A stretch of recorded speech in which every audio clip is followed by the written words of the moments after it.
في البداية سلام للجميع، سلام المسيح يكون معنا جميعا. اندلاع النيران بكنيسة ماري جرجس بقرية عزبة العرب مركز أخميم بسوهاج. اندلعت النيران في الطابق الثاني داخل كنيسة ماري جرجس بقرية عزبة العرب مركز أخميم بسوهاج دون إصابات بشرية، نشكر الله.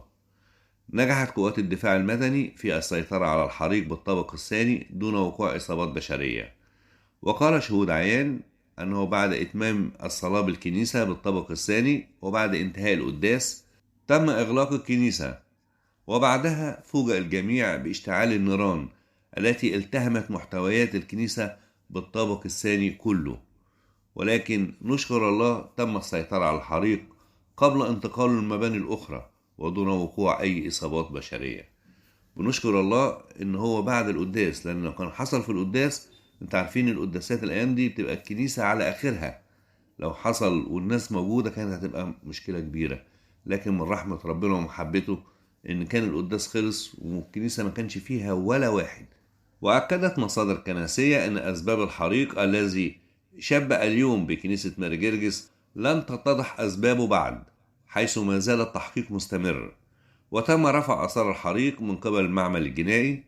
وقال بيان لمطرانية سقلطة وأخميم أن حريق شب بكنيسة الشهيد العظيم ماري جرجس بقرية العزبة والعرب طال الشرفة الموجودة داخل صحن الكنيسة من أعلى، مما أدى إلى إتلافها بالكامل دون حدوث أي إصابات، حيث كانت الكنيسة مغلقة وقت الحريق.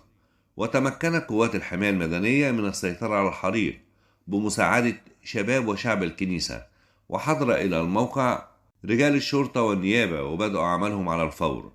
كما حضر المتابعة اللواء محمد عبد المنعم مدير أمن سوهاج، ومن جانبه المستشار سامح نظير المحامي وأحد أبناء القرية قال أن الحريق وقع بعد انتهاء خدمة القداس بالطابق الثاني، وهي شرفة مخصصة للسيدات. يضم هذا الطابق مذبحين مقدسين، حيث قام الحريق بالجانب الذي يضم مذبح الأنبا أنطونيوس، حيث لاحظ جيران الكنيسة تصاعد الأدخنة بهذا الطابق، وأسرع الجميع لمتابعة ما حدث، فكانت النيران اشتعلت في جميع محتويات هذا الطابق. وأضاف نظير أن الأهالي مسلمين وآباط أسرعوا بجهود ذاتية لإخماد الحريق بطفايات يدوية والمياه، وتم السيطرة على الحريق قبل انتقال النيران إلى الطابق الأرضي للكنيسة، وإن العناية الإلهية لن تسمح بوقوع أي إصابات، حيث أن الكنيسة كانت مغلقة قبل اندلاع الحريق.